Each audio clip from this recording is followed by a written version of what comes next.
Buenas noches a todos. Mayo Educación Ejecutiva les da la más cordial bienvenida a nuestro webinar Reactivación Económica a través de obra pública y obra por impuestos, el cual es transmitido a través de Zoom y de Facebook Live. Como saben, Mayo Educación Ejecutiva es una empresa que promueve una serie de programas y seminarios de capacitación continua relacionados a la administración de contratos y construction management.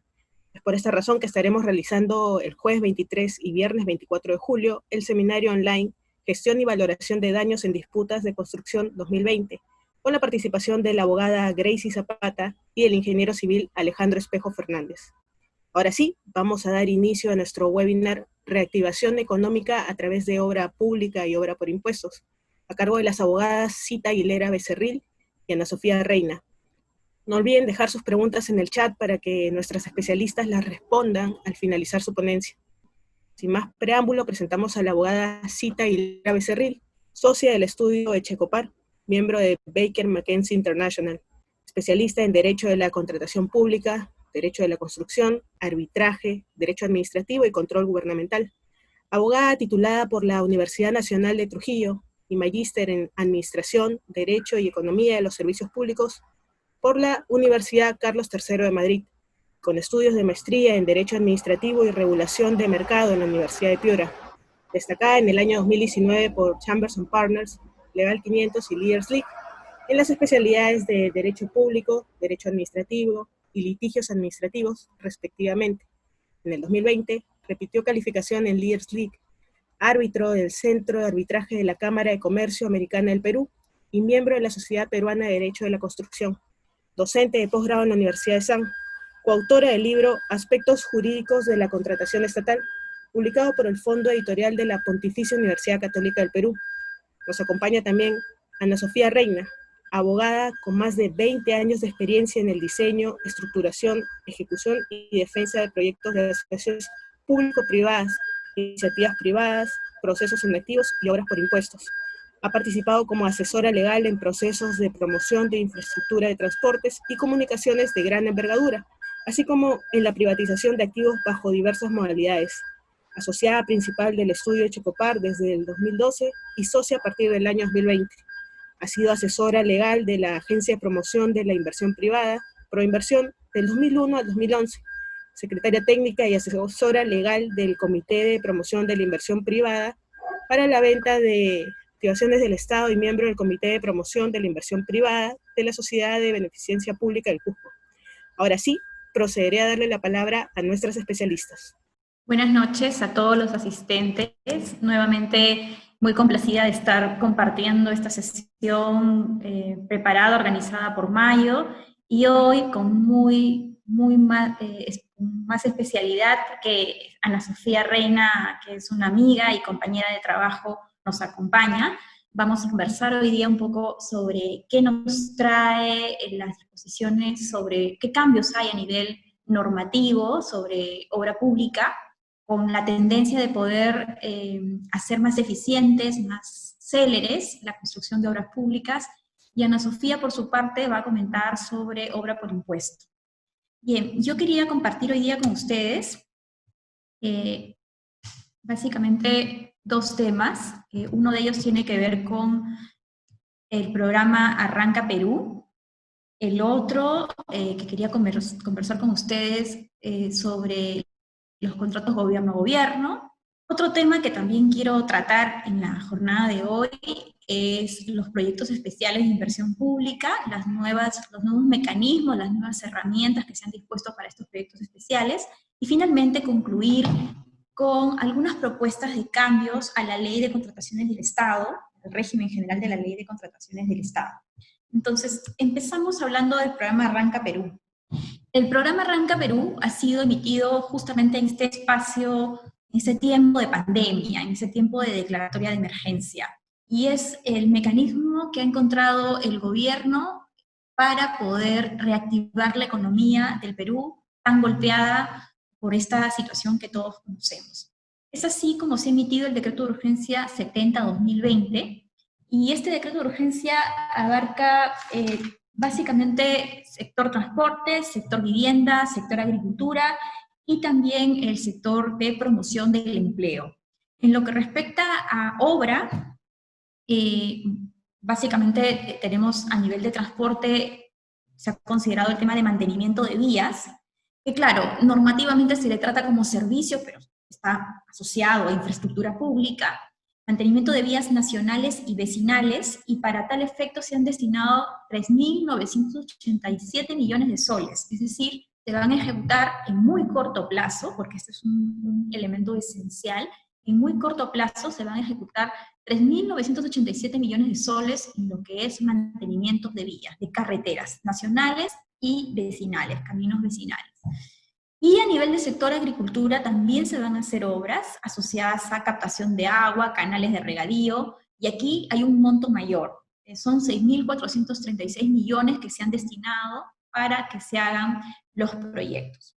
Este decreto de urgencia 070-2020 prevé un procedimiento especial de selección, que supone que se aplique este procedimiento especial hasta el 31 de diciembre. ¿Eso qué significa?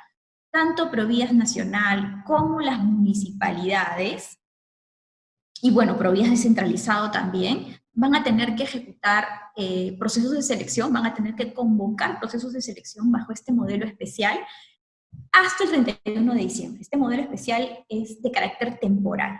Y así como hay reglas especiales para el procedimiento especial de selección de proveedores, también las hay respecto del régimen de contratación. Es decir, una vez que ya se ha elegido al proveedor, ¿cómo es que le va a contratar a este proveedor? Entonces, hay algunas notas particulares que tienen que ver con la manera como se le selecciona al proveedor. Primero, como les dije hace un momento, se da un plazo máximo de 20 días hábiles a las municipalidades para que convoquen los procesos de selección. Y para lo que respecta a vías nacionales, cuya competencia es Provías, se da un plazo máximo de 40 días para que hagan las convocatorias. Estamos hablando de cuánto tiempo tienen para salir a hacer las convocatorias estas entidades públicas. Se van a usar unas bases estandarizadas que han sido aprobadas por OCE. El registro de participantes es gratuito, es por vía electrónica, eso todos lo conocemos. Y si ustedes ven en pantalla, van a encontrar que este procedimiento especial, básicamente las únicas etapas que tiene, una vez que se convoca el proceso, es la presentación de la oferta económica. Y luego la evaluación y su adjudicación. No hay etapa de formulación de consultas y de observaciones, no la hay. Tampoco hay etapa de impugnaciones. Es decir, bajo este régimen especial de selección de proveedores, no es posible. La idea de hacerlo en corto plazo es porque justamente se necesita generar transacciones económicas a propósito de estos proyectos, pero sí creo que no se puede sacrificar, no se debe sacrificar el derecho de contradicción que nos asiste a todos por mandato constitucional. Creo que esa parte es muy delicada y además el hecho de que no se establezcan impugnaciones, de que no se permitan impugnaciones, incluso viola tratados internacionales. El Perú tiene tratados de libre comercio, como seguramente ustedes saben, en donde el Perú ha asumido compromisos para que en las contrataciones de montos relevantes, como va a ocurrir con la mayoría de estas vías probablemente, se otorgue la posibilidad de que se impugnen los resultados. Y eso no está ocurriendo bajo este diseño de este procedimiento de selección. Entonces, a mí realmente me generó mucha preocupación cuando leí el decreto de urgencia, donde, por un lado, no se le permitía a los participantes, a los proveedores interesados, formular consultas o formular cuestionamientos a las bases, pero además, lo más preocupante aún, que no se dé la posibilidad de formular impugnaciones. Otro aspecto que a mí me llamó bastante la atención y me preocupó es que el único elemento para poder elegir al mejor postor es la presentación de su oferta económica. No hay otro elemento. No hay otro elemento que el monto económico para establecer quién gana la buena prueba. Incluso se establecen montos mínimos, es decir, nadie puede ofertar por debajo del 80% del valor referencial. Los que ofertan por debajo de ese monto van a quedar descalificados, pero al haber un límite que es el 80%, probablemente vayan a haber muchos empates. si es que acaso el proceso genera concurrencia, interés de las empresas, probablemente muchas empresas oferten al 80% y hayan empates, entonces la mayoría de estas contrataciones se van a elegir por sorteo. Entonces, la calidad a mí me preocupa bastante. En lo que respecta a perfeccionamiento del contrato, básicamente lo que se establece es que los documentos que se van a presentar son muy similares a los que se presentan en una obra pública que se regula bajo el régimen de la Ley de Contrataciones del Estado, es decir, la Ley 3225, que ha sido modificada por los decretos 1341 y por el decreto legislativo 1444. Los documentos son los mismos, se establecen la presentación del contrato de consorcio, si es que acaso el gestor se postuló como consorcio, los poderes, la cuenta de código interbancario, las garantías de fiel cumplimiento, yo lo he resaltado aquí, a pesar de que es un requisito que también está en el régimen general, y lo rescato y lo pongo en pantalla porque, siendo el plazo tan cortito para presentar ofertas, conseguir las garantías para los postores que ganen la buena pro probablemente sea difícil. Yo sé de paso, yéndome un poquito para atrás, el proceso de selección de proveedores tiene una duración sumamente corta, y como no va a haber impugnaciones, el mismo día que se otorga la buena pro, ese mismo día queda consentida porque no hay impugnaciones, y se le da al ganador de la buena pro 7 días hábiles para que presente los documentos. La entidad tiene 2 días para revisar, y si acaso detectara que hay algún error en los documentos o alguna omisión en los documentos, le va a dar 2 días a ese ganador de la buena pro para que subsane, y con eso se firma el contrato. Entonces los plazos son más cortitos, tanto en la etapa de procedimiento de selección como en la etapa de suscripción o perfeccionamiento del contrato. Y aquí hay una parte bien interesante, porque yo hace un momento les dije que el único factor de asignación de puntaje para poder diferenciar, a ver quién es el mejor postor, quién se lleva la buena pro, es el precio, ¿no? Eso fue lo que les comenté hace un momento. Lo que establece este procedimiento especial de Arranca Perú para el tema de mantenimiento de vías es que van a haber en las bases términos de referencia donde se va a establecer qué experiencia tiene que tener el postor, qué experiencia tiene que tener el personal clave, qué calificaciones profesionales tiene que tener el personal clave, qué equipamiento, qué infraestructura mínima debe tener el postor para poder hacerse cargo del proyecto. Pero eso no va a ser evaluado, no va a ser verificado en la etapa del proceso de selección. Eso se va a verificar con motivo del perfeccionamiento del contrato. Es decir, en ese periodo tan cortito que acabamos de señalar, 7 días tiene el postor ganador para presentar los documentos y 2 días tiene la entidad para revisar. En ese periodo tan cortito es que la entidad va a tener que verificar justamente la documentación que le va a presentar el postor para la firma del contrato, donde él sustente la experiencia que tiene como postor, la de su personal clave, las calificaciones académicas, capacitaciones y demás que acabo de mencionar.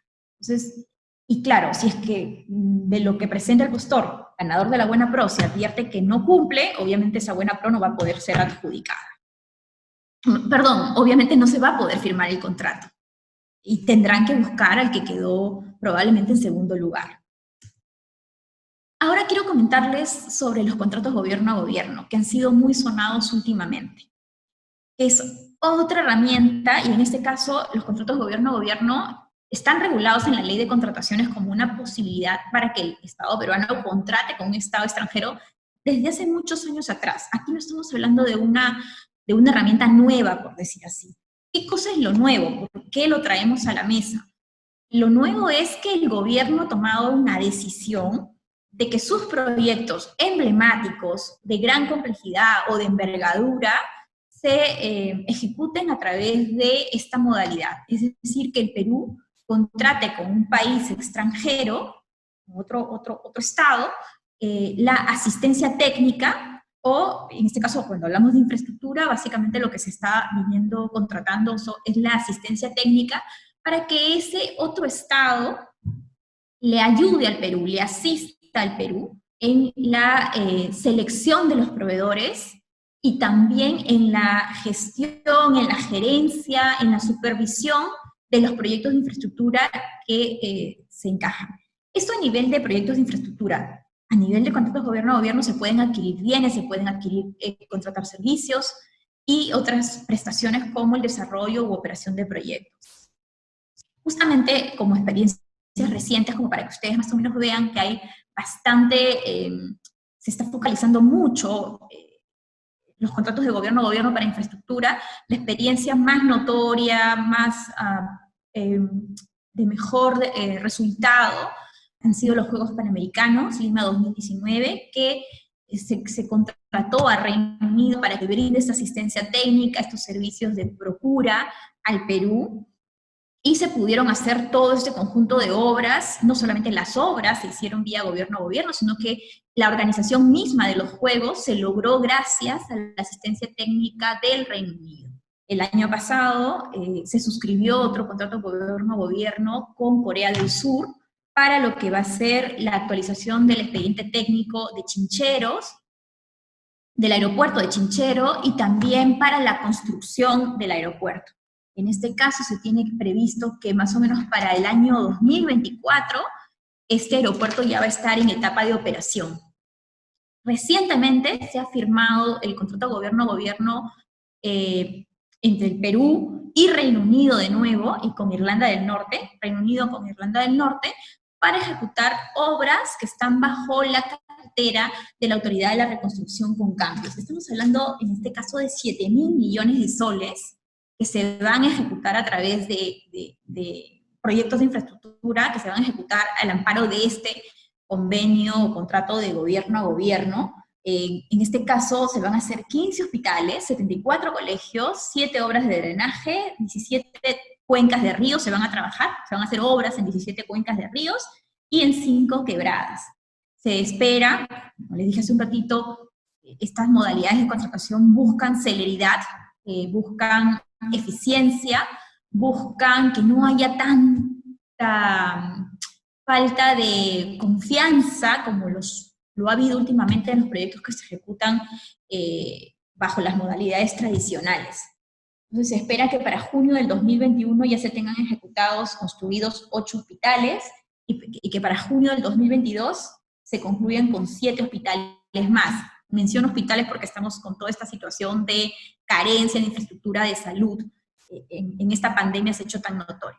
Y el último convenio gobierno a gobierno que se ha firmado es con Francia, que se firmó el 26 de junio, si mal no recuerdo, para lo que es el mejoramiento de los hospitales Sergio Bernales y Lorena. Este proyecto sí tiene un monto mucho menor, creo que el más grande ha sido, además de Panamericanos, el de la reconstrucción con cambios. Bien, además de los ejemplos, aquí están un poquito las obras, ya no las voy a repetir, ustedes luego seguramente va a compartir Mayo la presentación. Y justamente lo que quisiera que ustedes comprendan hoy, y es que cuando el Perú suscribe un contrato con otro país, no es que el otro país va a hacer la obra. Muchas veces en los medios, en la prensa, se piensa que va a venir Reino Unido o va a venir Francia y Francia se va a encargar de hacer la obra a través de sus empresas. No es así. En realidad, el otro país lo que hace es brindar asistencia técnica al Perú para lo que es la supervisión, el control de la ejecución de esos proyectos de infraestructura pública. Lo que hace el otro país también es hacer los procesos de selección para elegir a quiénes van a ser los constructores, a quiénes van a ser los contratistas. Es decir, lo que hace el otro país es seleccionar a los proveedores. Y esos proveedores podrán ser proveedores nacionales o proveedores extranjeros. La experiencia que se tuvo en Panamericanos fue que casi todos los proveedores de infraestructura fueron extranjeros, salvo una empresa peruana. Entonces, por ahí hay cierta resistencia, por decir así, de algunas empresas locales, porque tienen el temor de que cuando el otro país haga la selección, haga las licitaciones, no le llaman licitaciones, tienen otro nombre, pero en buena cuenta son procesos de selección donde van a competir, salgan elegidos empresas de otros países. Pero en realidad la postulación es abierta para empresas, para empresas extranjeras o para empresas peruanas. Además, estos contratos por ley tienen que tener planes de transferencia de conocimiento a favor del Perú. Es decir, que el otro país enseñe a nuestros funcionarios peruanos a cómo gestionar proyectos. Y el famoso legado, ¿no? Es decir, que se haga una infraestructura, pero que no se quede abandonada, sino que se establezca un plan de mantenimiento para que esa infraestructura trascienda. En el caso de Panamericanos, por ejemplo, donde ya tenemos toda una infraestructura construida, hay un programa de legado. ¿Para qué? Para que esas obras, esos estadios, esas vías deportivas se utilicen, se sigan utilizando. El ejemplo más concreto tenemos que la villa deportiva en Villa María del Triunfo ahora está funcionando temporalmente, entiendo yo, como albergue para los enfermos de COVID que no tienen gran riesgo, no están tan expuestos. Como aspectos importantes, es importante tener en cuenta que en este tipo de contratos gobierno-gobierno, cuando el Estado extranjero selecciona a los proveedores, quien firma el contrato, en algunos casos puede ser el Estado extranjero, pero lo firma en representación del Perú. En otros casos es el mismo Perú el que lo firma, es decir, el Estado extranjero lo único que hace es seleccionarlos. Y lo importante es que sí se aplican modelos de contratos internacionales, como el FIDI, como el NEC, que tienen un enfoque colaborativo. Y aquí, seguramente en un ratito más voy a hablar de lo mismo, el modelo es parte de la solución, pero no es toda la solución. No hay una varita mágica para decir, mira, este contrato sí va a funcionar porque voy a usar un modelo NEC o voy a usar el modelo FIDIC de contrato. En realidad, en la gama de FIDIC hay modelos de contratos, unos que son más colaborativos que otros, pero lo que va a repercutir, lo que va a tener una real incidencia en el éxito de un proyecto de infraestructura son las personas, que son las que van a llevar a la práctica los contratos. Ningún contrato como modelo es perfecto.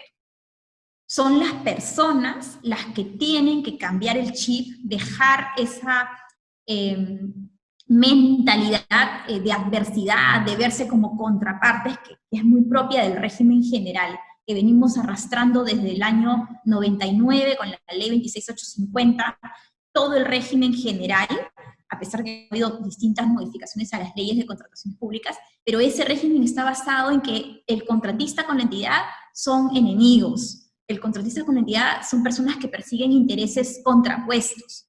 Este tipo de modelo de contratos y las personas que lo tienen que implementar, que ejecutar, actúan de otra manera, actúan con la idea de prevenir el conflicto, evitar el conflicto, alertar de las situaciones de riesgo de manera temprana, no cuando ya existe el conflicto.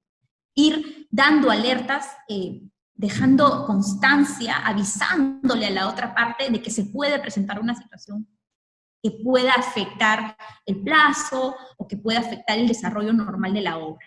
Del mismo modo, se utiliza el BIM, que es esta herramienta de sistema de modelamiento digital, que te permite recrear, te permite hacer un seguimiento en tiempo real de cómo avanza el proyecto y qué riesgos, qué contingencias puedan afectar su nivel de desarrollo. Y aquí también en esta metodología, en este sistema de modelamiento, importa mucho la comunicación de las partes. Importa mucho que se introduzca la información adecuada en este sistema de modelamiento, es un software, para que ese software procese la información y pueda advertir a las partes de cualquier complicación que se pueda dar. Y como dije hace un ratito, en este tipo de proyectos se utilizan métodos, mecanismos para evitar las controversias, para evitarlas, para ponerle solución en todo caso de manera temprana, y por eso se utiliza este mecanismo que es el dispute avoid, evitar, se le llama DAB, perdonen, dispute avoid adjudication board, es evitar las controversias, es como una suerte de tribunal, pero que no solamente de carácter técnico, no solamente se dedica a resolver controversias, sino a poder prevenirlas a través de una función consultiva, a través de una función de consejero, de consultor. Entonces son herramientas muy importantes que se utilizan en este tipo de modelos. Hay un decreto de urgencia 2120 que ha sido reglamentado hace un par de meses apenas a través del decreto supremo 119-2020 y este decreto de urgencia recoge un poco lo que he comentado antes. Se establece que para algunos proyectos de infraestructura de carácter especial, y digo especial por su alta complejidad, por el monto que involucran, porque cada entidad, se van a generar entidades, dentro de las entidades públicas, que todos conocemos, asociadas a infraestructura, se van a crear unidades ejecutoras encargadas de llevar adelante esos proyectos especiales que ya tienen que tener viabilidad en el INVIERTP, es decir, proyectos que ya han sido evaluados en su rentabilidad social, económica, técnica. Y ahí también se va a usar estas oficinas de gestión de proyectos, como ocurre en los contratos de gobierno a gobierno, los famosos PMO. Allí también se van a usar estos contratos colaborativos, estos modelos internacionales de los que acabamos de conversar. Se va a usar también la metodología BIM. Y, entre otras cosas importantes, es que se van a dar facilidades para que se obtengan las licencias y permisos, para poder remover las interferencias, para poder hacer el saneamiento físico-legal. Se van a establecer procedimientos especiales para estos proyectos, que son proyectos que cada entidad va a ir identificando y que van a ser priorizados. ¿En base a qué van a ser priorizados? En base a que ya tengan estudios, como dije hace un momento, bastante avanzados, que estén en la cartera de proyectos de INVIERTP, que tengan un nivel de complejidad y de repercusión económica importante. Se va a poder ejecutar bajo la modalidad Fast Track, que implica que mientras se diseña el proyecto, se pueda ir construyendo, es decir, se avanza casi en paralelo el diseño definitivo con la construcción. Y van a tener también este mecanismo de Junta de Resolución de Disputas, que es el que yo mencionaba hace un rato como el DAP, en sus siglas en inglés, que es justamente este mecanismo que acompaña la ejecución del proyecto desde la etapa más temprana posible, para que esta junta, integrada por profesionales, en suma pueden ser uno, pueden ser tres, pueden ser ingenieros, esencialmente es una junta de ingenieros, pero también pueden integrar abogados a esta junta, eviten las controversias, ayuden a las partes a evitar, a prevenir las controversias, y si acaso no se logra evitarlas y finalmente surgen estas controversias, que sea esta junta la que resuelva las mismas. Entonces, estos proyectos especiales de infraestructura se desarrollan con estas herramientas que considero van a ser muy positivas. ¿Qué hay en nuestro régimen general? Y ya con eso acabo porque ya estoy casi yéndome hacia los 5 minutos, ofrezco terminar. Creo que en el régimen general tenemos que hacer cambios muy relevantes. Ya no podemos seguir en esta línea de simplemente maquillar la ley, cambiarles algunos artículos menores. Yo creo que es momento de repensar el diseño de selección de proveedores, de repensar el diseño de ejecución de contratos. Creo que, desde mi punto de vista, la ley 26850, que fue la ley de contrataciones del Estado, que ha sido modificada a través de distintas leyes, a través de distintos decretos legislativos, lo que nos ha mostrado es que todo el mundo, es que no es eficiente su utilización. Por eso es que están, de alguna manera, generándose regímenes especiales, procedimientos especiales, ¿no? Hay esta proliferación en el sistema de contratación pública. Y lo va a seguir habiendo si es que no repensamos el modelo. Y creo que el repensar el modelo pasa porque esta idea de que cada entidad del Estado salga a hacer sus procesos de selección, tú tienes pues municipalidades que quedan súper lejanas, que tienen, no sé, 5 personas en la municipalidad como empleados. Yo he conocido municipalidades así con 5 personas, que se tengan que hacer cargo de contrataciones importantes respecto de las cuales probablemente no tienen ni idea del objeto de contratación. Y no solamente estoy hablando de municipalidades del interior del país, acá mismo en Lima también tenemos carencias de profesionales en cantidad y en capacidad, porque una cosa es que uno sea profesional para la tarea que te toca hacer diariamente, y otra muy distinta, que tengas que hacerte cargo de un proceso de selección donde de repente ni siquiera tienes idea de cómo funciona la ley de contrataciones y, peor aún, de repente desconoces cómo funciona el objeto de contratación. Entonces creo que se debería repensar y en vez de que cada entidad del Estado salga a hacer sus procesos de selección, creo que se deberían crear unidades de compras. Así como existe Perú Compras, seguramente muchos de ustedes han escuchado, así como existe Perú Compras, así como se ha creado la Autoridad de la Reconstrucción con cambios para hacer obras de infraestructura, que se orientan a atender la infraestructura que fue destruida por el fenómeno del Niño. Creo que se deberían pensar en hacer unidades de compras descentralizadas para que se encarguen, en razón del objeto, en razón de la especialidad o en razón del sector, de hacer contrataciones centralizadas. Es decir, que sea un organismo el que compre para un conjunto de entidades según el objeto, según la especialidad, pero a ese organismo hay que potenciarlo, hay que integrarlo con profesionales que efectivamente conozcan de contratación pública, de los procedimientos, y además conozcan del objeto que van a contratar. Entonces, creo que esta idea de Perú Compras, que a mí me parece muy buena, pero que lamentablemente no ha dado los resultados que se esperaban, deberíamos atomizarla y crear varias unidades de compras. Creo además que se ha hecho muy evidente en esta época de pandemia cómo es que se necesita un marco normativo que nos permita atender las emergencias, que nos permita salir con contrataciones rápidas para poder atender la emergencia.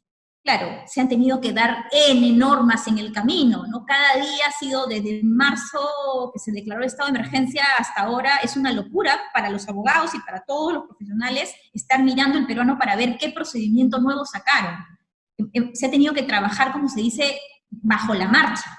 Bueno, yo creo que de cara a una modificación a la ley de contrataciones hay que repensar un mecanismo, un procedimiento, un marco normativo especial para contrataciones por emergencia. No creo que baste la sola mención que tenemos en el régimen general de la contratación directa por situación de emergencia. Yo creo que es necesario hacer un marco normativo específico para atender situaciones de emergencia como las que hemos vivido, la que estamos viviendo.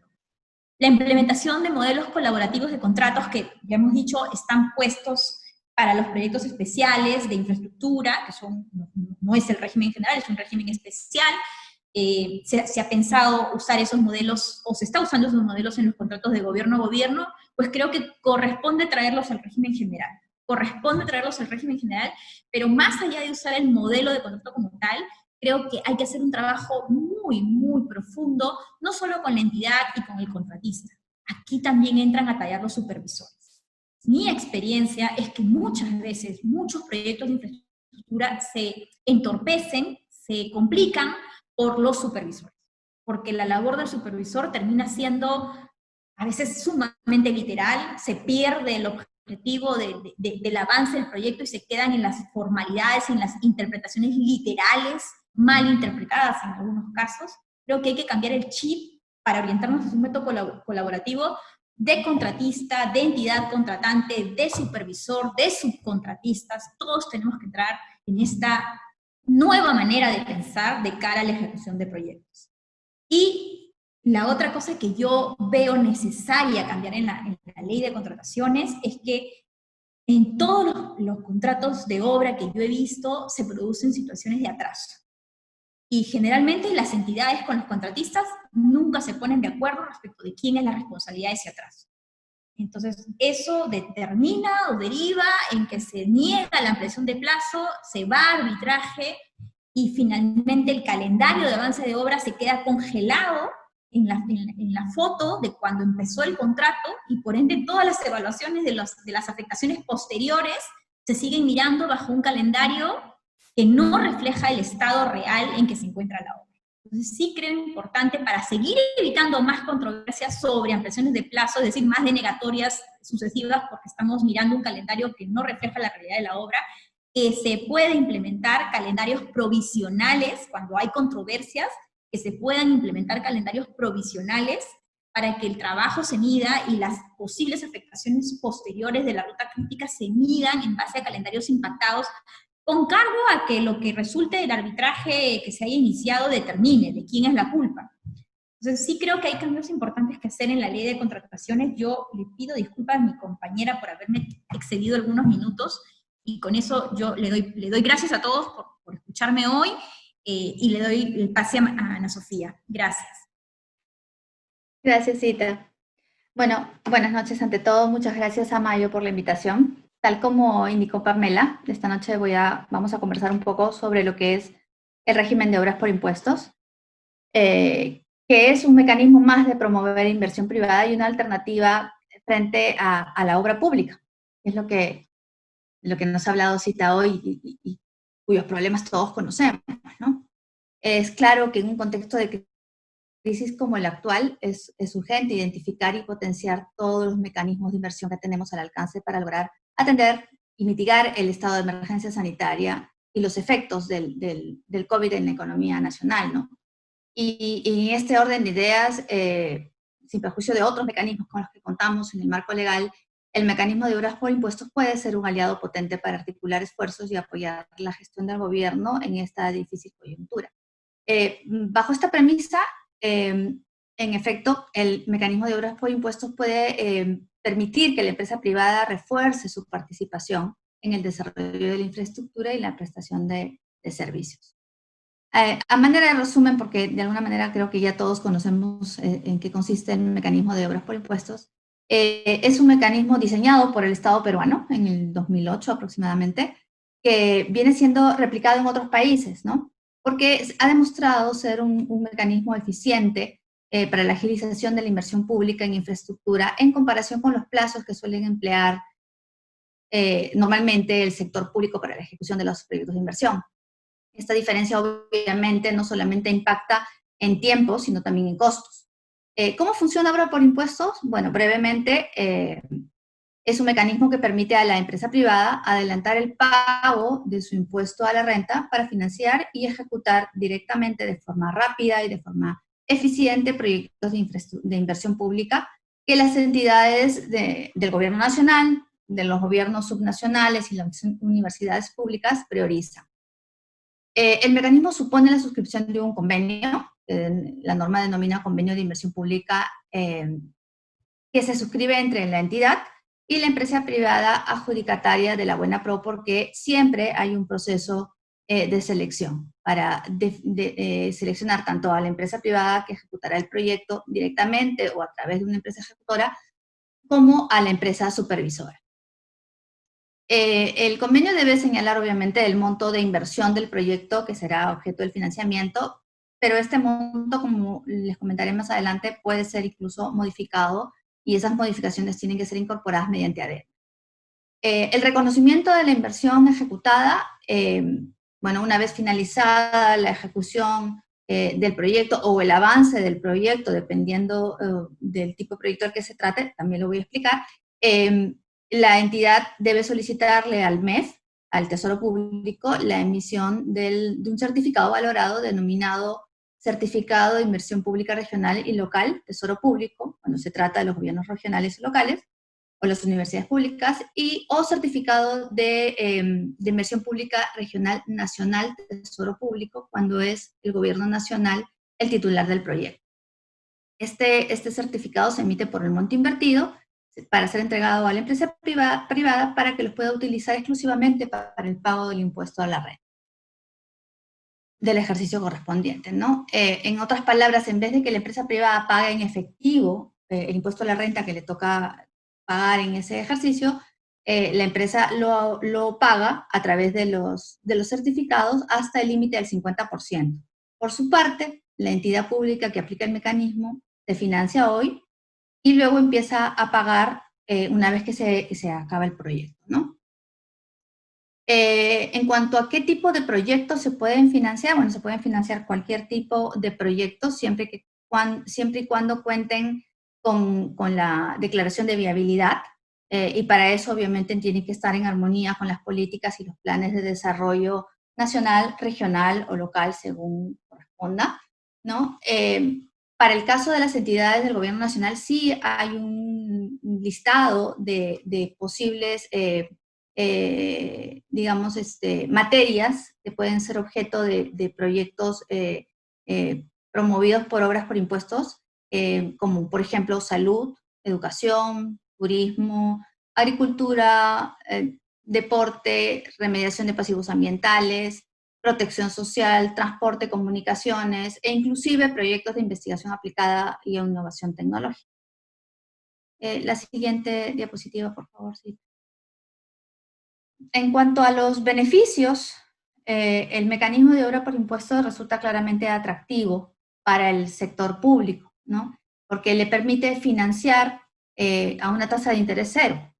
El monto de la obra ejecutada por la empresa es descontado del presupuesto de la entidad pública al año siguiente, sin intereses, y además el Ministerio de Economía y Finanzas no puede descontar más del 30% del monto de los recursos que corresponden ser transferidos por canon, sobre canon, regalías, rentas de aduana y participaciones, ¿no?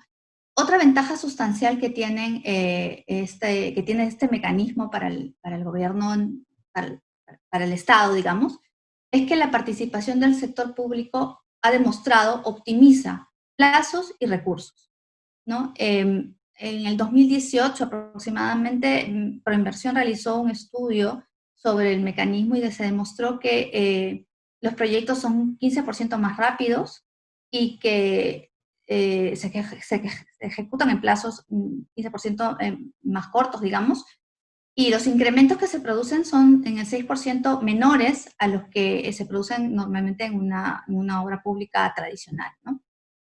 A manera de resumen, los principales beneficios del mecanismo son: para el sector público, permite acelerar la ejecución de las obras, como señalamos, permite ejecutar proyectos de inversión con financiamiento del sector privado a tasa de interés cero, facilita el proceso de selección para el financiamiento y ejecución de los proyectos de inversión, porque el proceso de selección es bastante corto, ¿no? Tiene plazos cortos y permite una selección pronta del adjudicatario para la ejecución de los proyectos.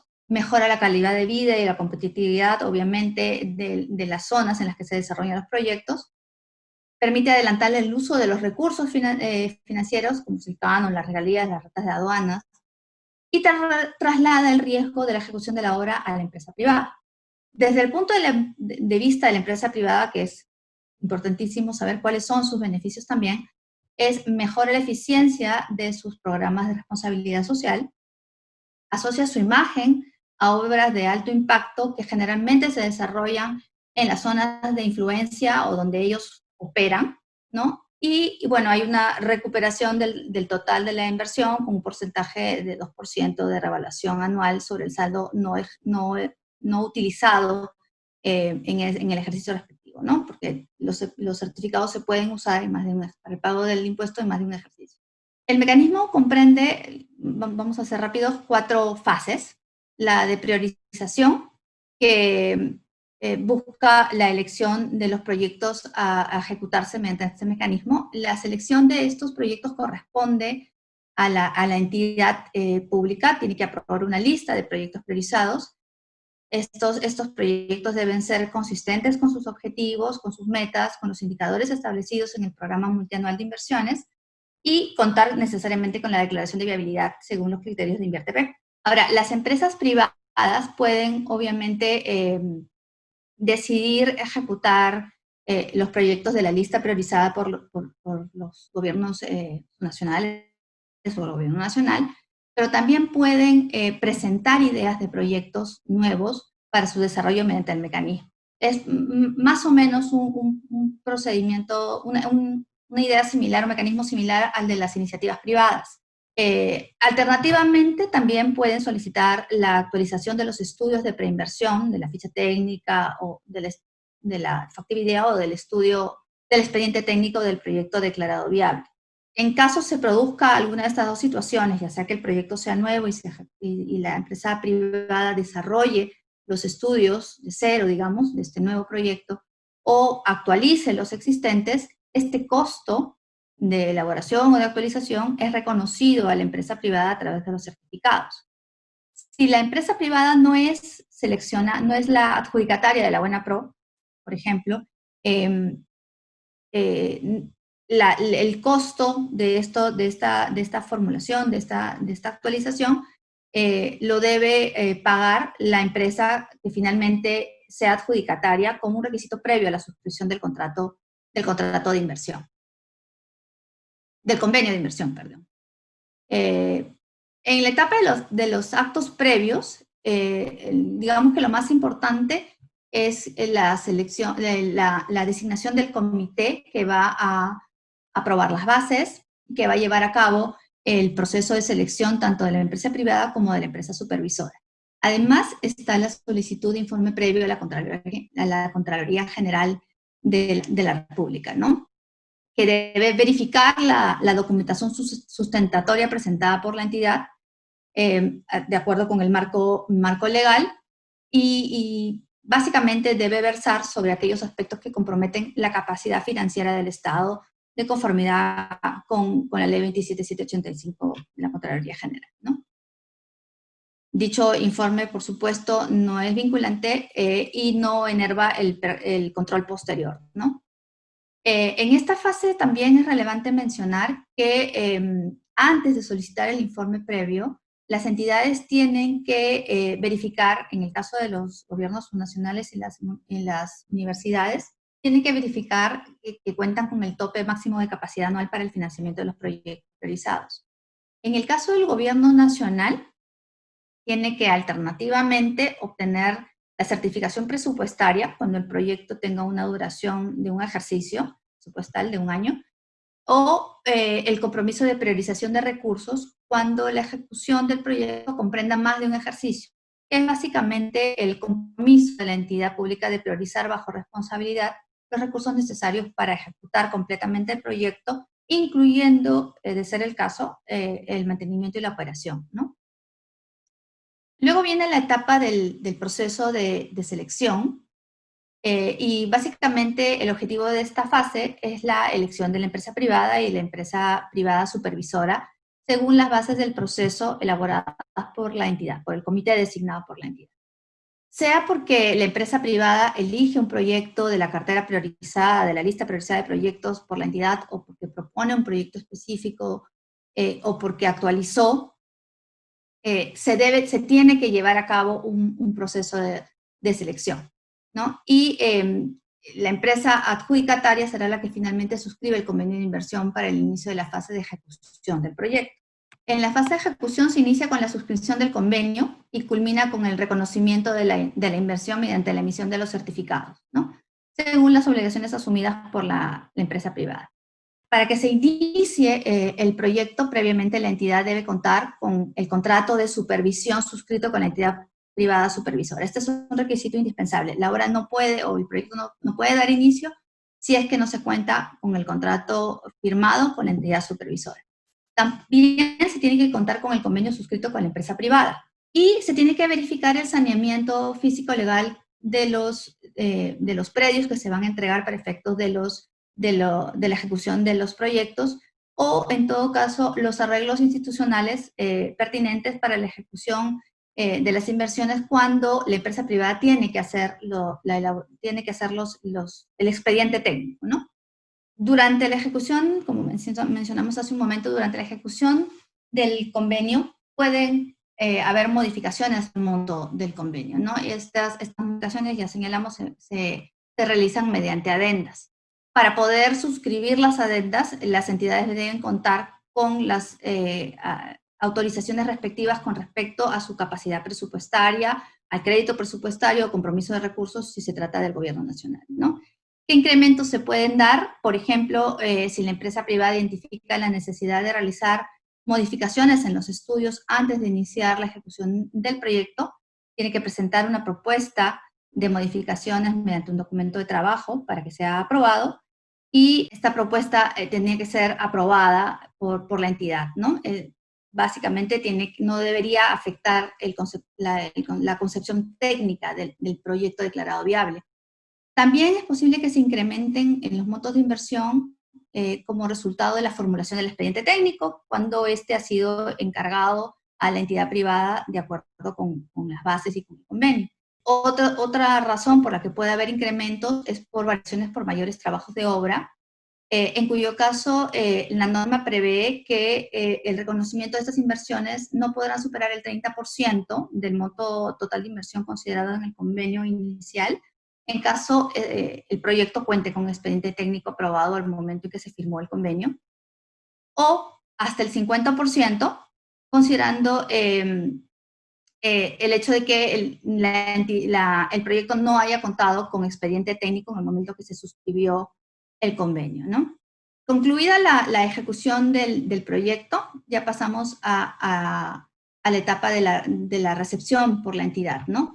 La recepción del proyecto requiere que se verifique el fiel cumplimiento de lo establecido en el expediente técnico y se realicen las pruebas necesarias para comprobar el correcto funcionamiento de la infraestructura y de los equipos, ¿no? La recepción procede una vez que la entidad privada supervisora emite la conformidad de calidad del proyecto y la entidad pública, a través del funcionario designado específicamente para esto por la entidad, emite la conformidad de recepción del proyecto, ¿no? La norma establece plazos perentorios para que estas conformidades se emitan. Tras culminar el proyecto, la entidad pública debe solicitar a la Dirección General de Tesoro Público del MEF la emisión de los respectivos certificados.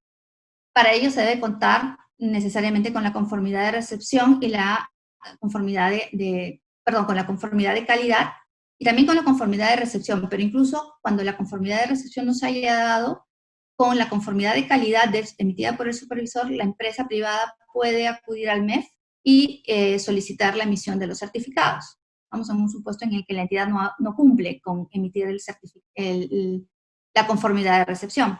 Si la empresa privada ha financiado el costo de la elaboración de los estudios, la actualización, ha financiado la supervisión, el mantenimiento de la operación, todos estos conceptos también requieren de una conformidad para poder ser reconocidos a través de los certificados, ¿no?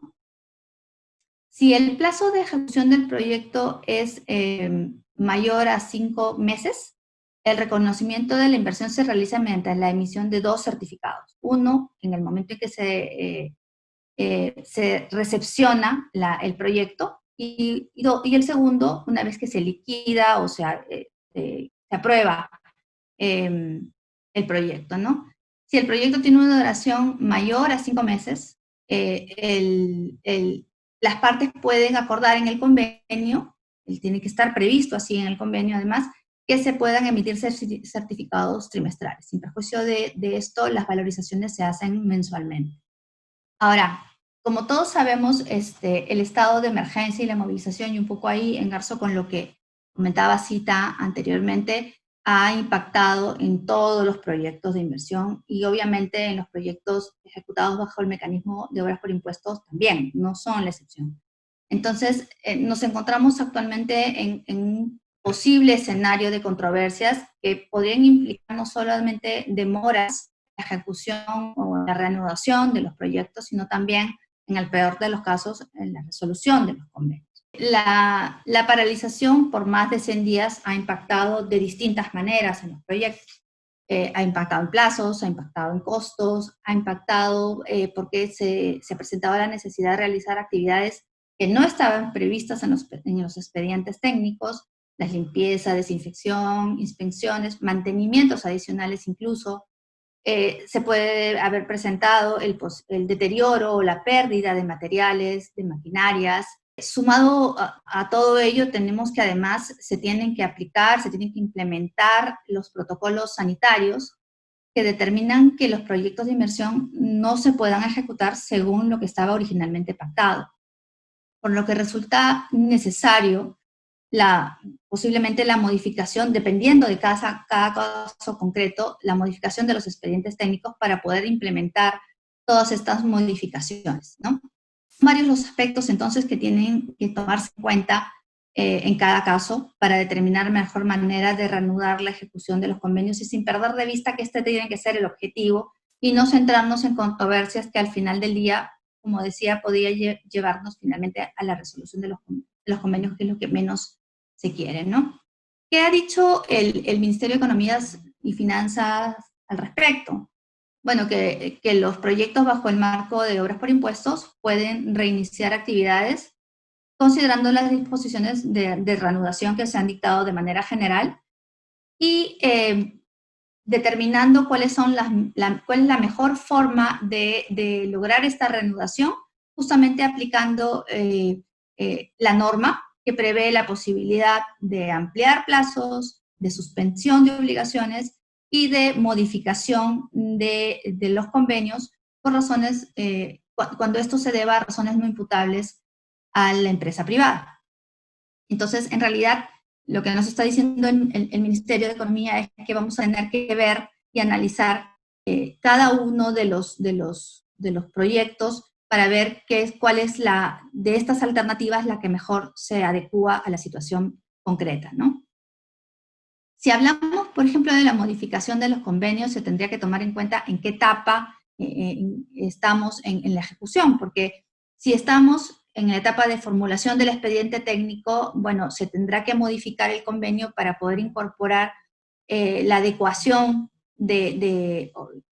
digamos, la adecuación de los términos de referencia para la formulación del expediente, para que se consideren la implementación de los protocolos sanitarios, los plazos que implica esa implementación y los costos que implica esa implementación. Si el expediente técnico ya está poniendo del avance de la obra, ¿no?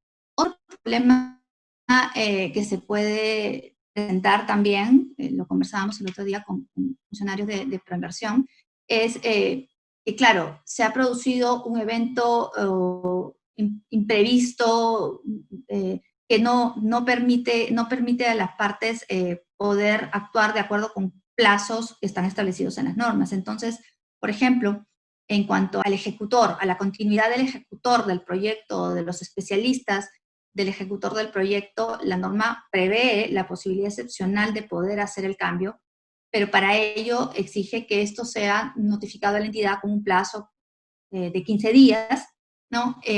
Y que se acredite que el sustituto, digamos, cumple con los requisitos que en su momento se exigieron en las bases del proceso de selección. Bueno, ante un evento como el que se ha producido, consideramos que sería razonable que las entidades no exijan necesariamente que se cumplan con esos plazos, ¿no? Porque en efecto hay conocimiento público de la situación generada por la pandemia y el hecho de la inmovilización social. Pero claro, la empresa privada también tendría que actuar diligentemente e informar a la entidad pública en cuanto le sea posible de la necesidad de sustitución o de la sustitución efectiva, si es que ya reanudó, y procurar cumplir con ese requisito de que el ejecutor sustituto o los especialistas sustitutos cumplan como mínimo con los requisitos que se establecían en las bases, ¿no? Finalmente, otro tema que identificamos, pero que ya no tienen tanto que ver con la ejecución, digamos, con el acuerdo que pueden llegar las partes en el marco de lo que dispone la norma actualmente, y que creemos que tiene que ir más por un tema de modificación bajo determinadas condiciones y criterios, es la posibilidad de ampliar estos límites de los que hablábamos hace un momento para incrementar los montos de inversión de los proyectos de 30 y 50%, ¿no? Porque, claro, dependiendo del caso concreto, el impacto puede ser de tal magnitud que definitivamente supere esos porcentajes y tendríamos que permitir darle una salida a esos proyectos que no sea resolverlos, ¿no? Porque la idea es que se ejecuten finalmente, que los proyectos finalmente se ejecuten, ¿no? Ahora, más allá del contexto de la pandemia, que claro, nos ha mostrado que tenemos grandes falencias en lo que es el desarrollo de infraestructura, es harto conocido y siempre lo venimos escuchando y siempre lo venimos hablando, que es necesario acortar la brecha de infraestructura. Y creemos que el mecanismo de obras por impuestos puede aportar a ello. ¿Qué se puede hacer para mejorar el mecanismo, para que el mecanismo fluya, para que coadyuve de una mejor manera? Y justo en este contexto, bueno, Se han tomado medidas, es verdad. El MEF ha aprobado hace poco una guía orientativa que creemos ser importante, porque justo como comentaba Cita, tenemos no solamente que afrontar un tema de normas, de reprocesos, sino también tenemos que afrontar un tema de funcionarios que de repente no están en capacidad de poder llevar a cabo un proceso de selección, de poder llevar a buen fin un proceso para la adjudicación de una obra bajo el mecanismo de obras por impuestos. Entonces, esta guía tiene por objeto orientar al sector público y al sector privado también en el desarrollo de este mecanismo. Tenemos también que próximamente se debería estar reglamentando ya la emisión de los certificados de manera electrónica. Esto facilitaría mucho las cosas. Y el incremento de los topes máximos de capacidad anual de inversión de los gobiernos regionales, locales y las universidades públicas para este año y el 2021, que se ha incrementado considerablemente con relación al año anterior, ¿no? Ahora, no obstante estos esfuerzos, creemos que se tiene que hacer todavía aún más para poder promover los beneficios de la aplicación de este mecanismo, difundirlos, considerando este triple impacto del que hablaba, ¿no? Un impacto para el Estado, que puede ejecutar de manera más rápida, de manera más eficiente, las obras que se necesitan, para la entidad privada, que puede asociar su nombre y cumplir con sus metas de responsabilidad social, y además ver dónde se utiliza su dinero del impuesto a la renta, ¿no? Y asociarlo con su zona de influencia. Y obviamente para la sociedad, ¿no? Y se necesita también trabajar mucho, eso coincido plenamente con Cita, en mejorar la gestión de los proyectos, ¿no? Desde la elaboración de los expedientes, de los estudios de preinversión, que son un problema desde que nació el mecanismo, hasta la propia administración de los convenios, ¿no? La relación con el privado debería ser una relación de colaboración, efectivamente, que fluya y que permita que los proyectos se ejecuten en los plazos que están previstos, ¿no?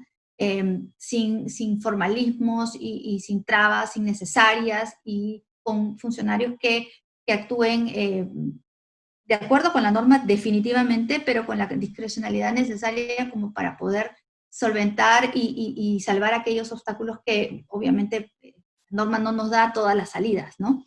Pero que claro, aplicando los principios de eficiencia, eficacia, enfoque por resultados, es posible superar, ¿no? No hay un marco legal perfecto que funcione, no hay un marco legal perfecto, todo es perfectible, pero incluso el mejor marco legal no funciona si no tenemos funcionarios dispuestos a actuar y a tomar decisiones, ¿no?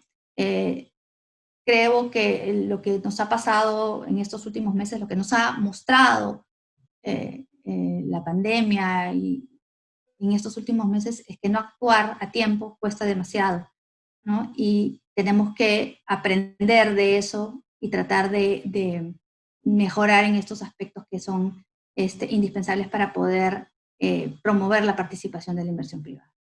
Gracias. Bien, gracias Ana Sofía. Hay algunas preguntas y me quedo gratamente sorprendida por el nivel de profundidad y complejidad de las preguntas. Ana Sofía, yo te he mandado algunas para que tú más o menos vayas mirando, ojalá podamos atender la mayoría de estas. Yo voy a empezar con algunas que se plantean. Se dice, por ejemplo, entiendo que para Arranca Perú, que son, como dije yo, mantenimiento de vías calificadas como servicios, que están calificadas como servicios no desde ahora, no desde Arranca Perú, están calificadas como servicios desde muchos años atrás, cuando empezó este programa Proyecto Perú, que sacó Provías Nacional, ¿no? Todo lo que es conservación vial, mantenimiento de carreteras, no lo tratan como obra, a pesar que tiene componente de mejoramiento, de acuerdo a la definición del reglamento de la ley de contrataciones, es obra.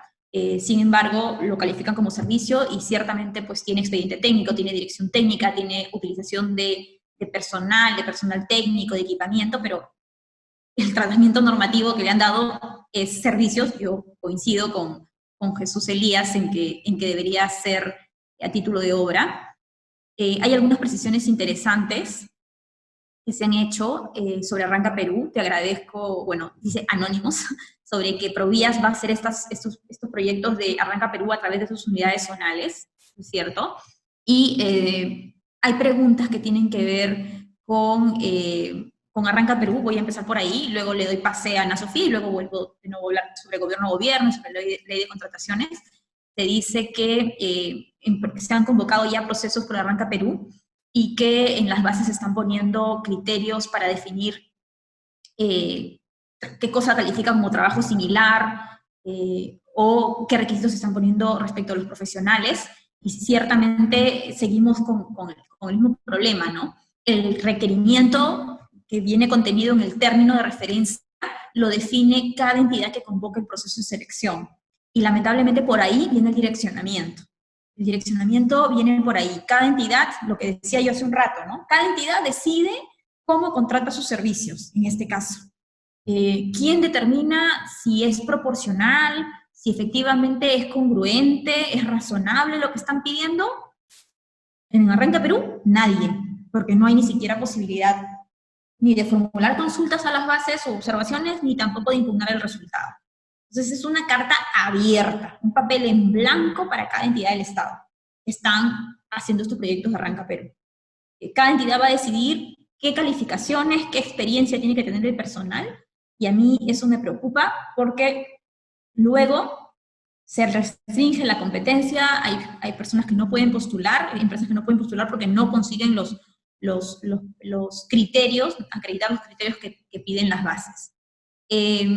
Luego, sobre Arranca Perú, se pregunta si es que el plazo, si es que en la etapa de perfeccionamiento del contrato hay un plazo para subsanar los documentos. Sí, como dije hace un momento, son 7 días para presentar los documentos, la entidad tiene 2 días para revisarlos, y si encuentra que falta algo, le da 2 días, solo 2 días, al ganador de la buena pro para que lo subsane.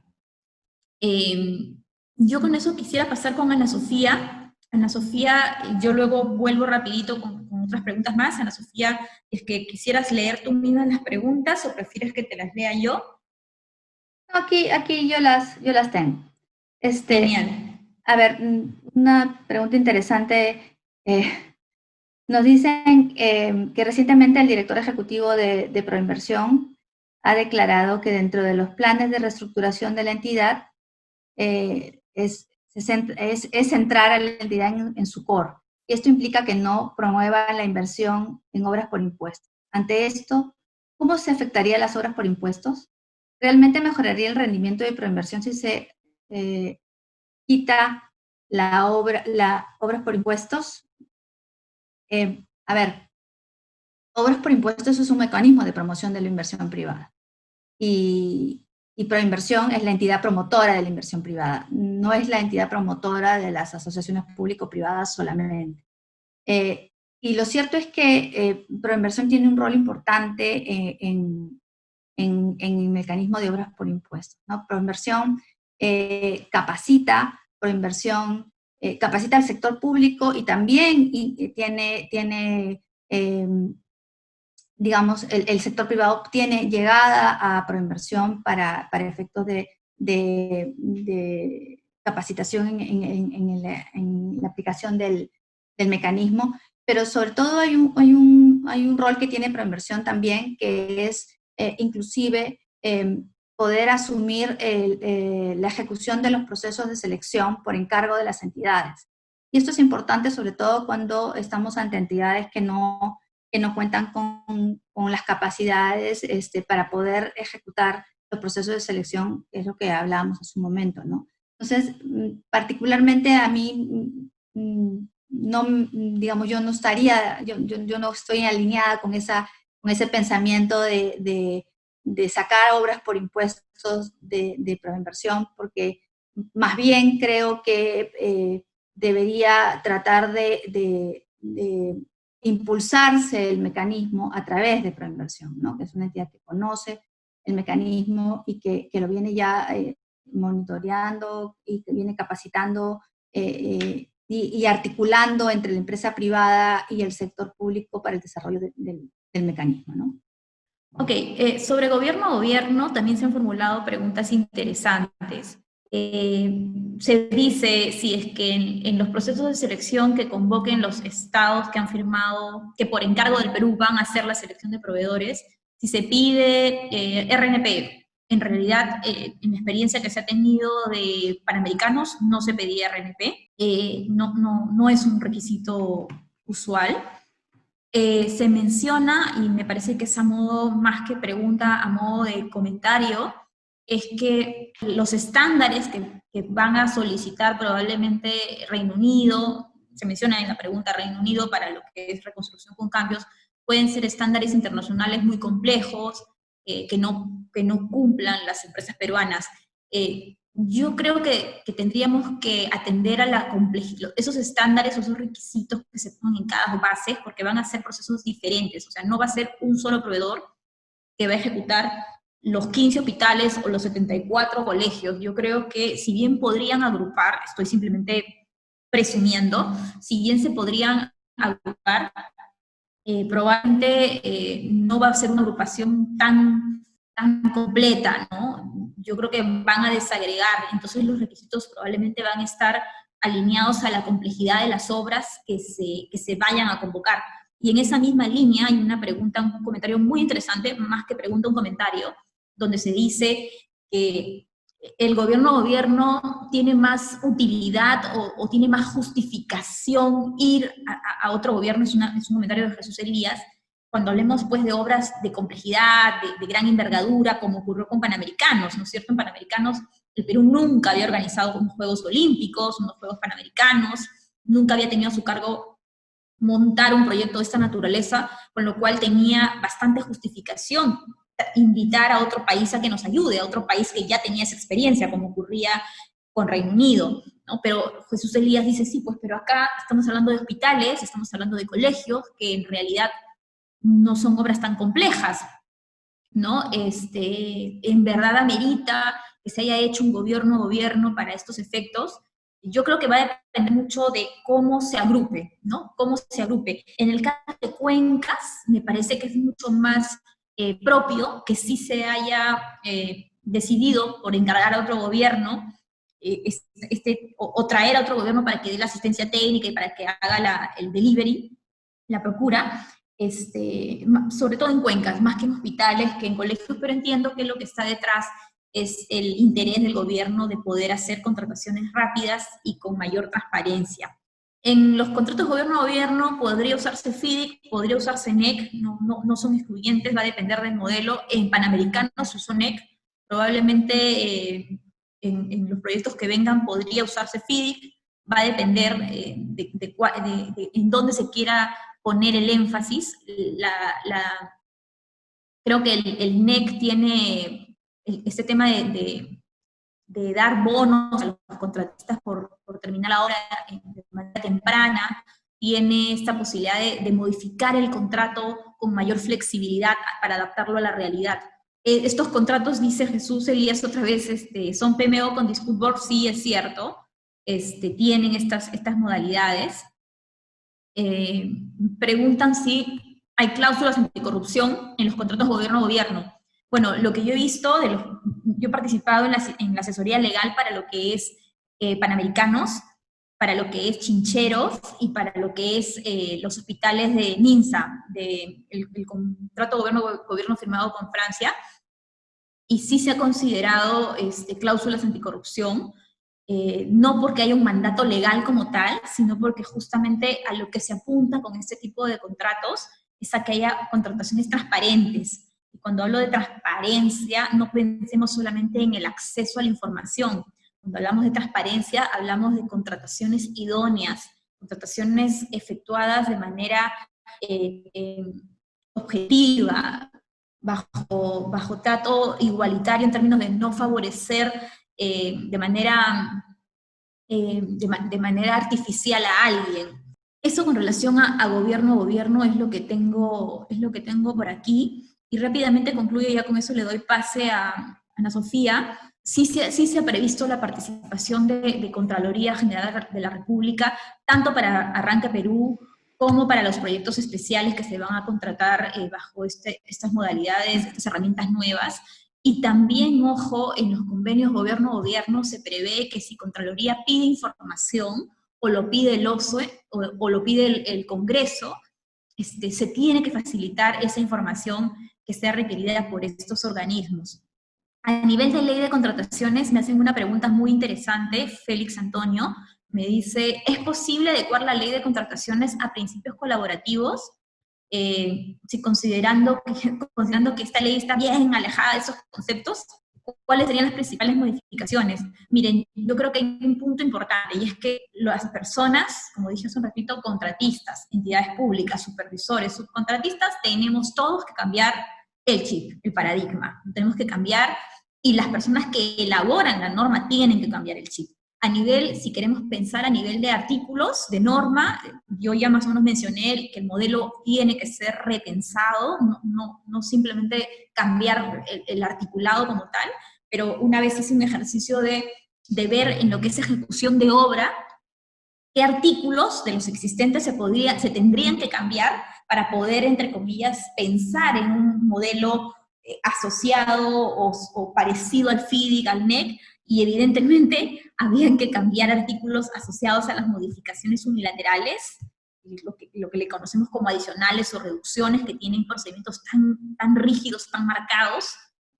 Creo que ahí tendría que haber un cambio importante a nivel normativo para que los cambios que se necesiten hacer en la obra puedan implementarse de manera más flexible. Los temas referidos a ampliación de plazo, que ya lo comenté un poquito hace un rato cuando hablábamos de calendarios impactados, también necesitarían modificaciones sustanciales. Luego había otra pregunta por acá, perdonen, ¿por qué no volver dice, ¿no? ¿Por qué no volver al esquema que se tenía antes, cuando funcionaba el Consulcop? Creo que hace referencia a su compañero, donde el tribunal estaba conformado por vocales que eran del sector público y vocales del sector privado. Mira, yo sinceramente creo que sí es importante que un tribunal administrativo sea el que revise las decisiones que toman las entidades públicas. Eso para mí es determinante. Que puede ser muy saludable que no solo se tenga una visión desde la perspectiva del funcionario público, sino también desde el sector privado, coincido en que puede ser bastante saludable. Pero más allá de si es del sector público o es del sector privado, yo lo que creo es que las personas que decidan sobre las controversias en los contratos o en los procesos de selección tienen que ser personas que hayan caminado un poquito. Significa que hayan podido participar en la ejecución de proyectos, ya sea por ser ingenieros o ya sea incluso por ser abogados, pero que al menos hayan acompañado la ejecución del proyecto dando asesoría. Entonces sí creo que hay cambios importantes que hacer, y yo con eso termino. La Junta de Resolución de Disputas en esa línea es un mecanismo muy importante. ¿Cuál es la dificultad que tiene ahora mismo la Junta de Resolución de Disputas? Y es que no hay suficientes adjudicadores, es decir, no hay suficientes personas que conformen estas juntas de resolución de disputas, no hay suficientes centros que tengan registro de juntas, de integrantes de junta de resolución de disputas. Es un mecanismo que existe normativamente desde el año 2012, pero en realidad el impulso de su importancia, de su utilidad, lo ha tenido o se ha visto mucho más notorio a partir de los Juegos Panamericanos.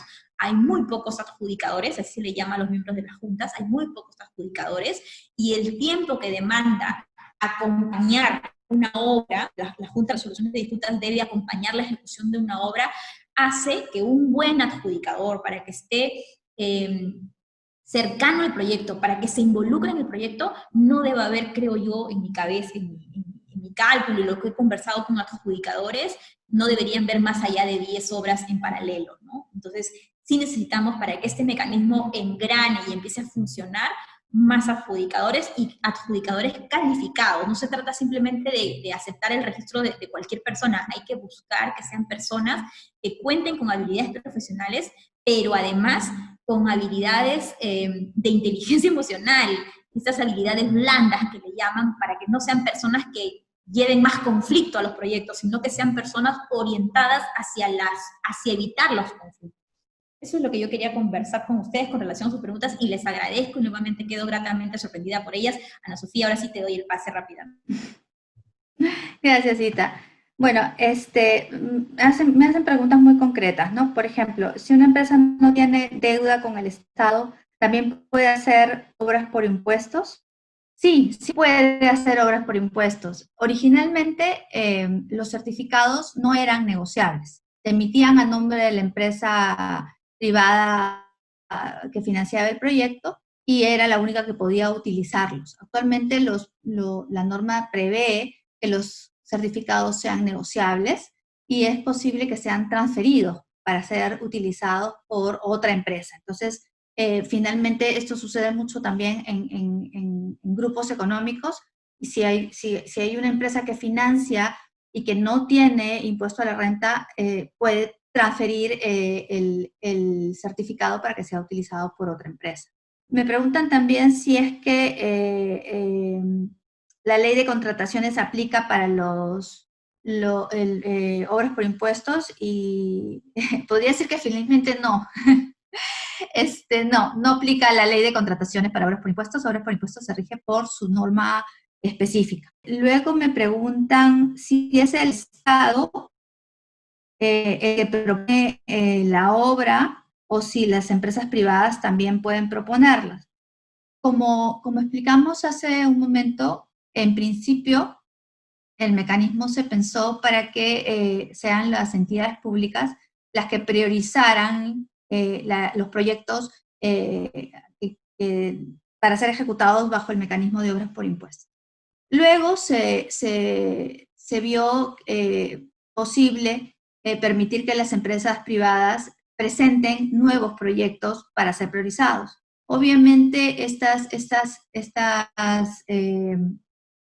posibilidad implica que la empresa privada identifique el proyecto, formule el pedido, la solicitud a la entidad. Esta es una petición de gracia, o sea que puede ser negada y ahí quedó la solicitud, y que para que pueda ser aceptada por la entidad, tiene que estar en armonía con sus prioridades, su plan multianual de inversiones, ¿no?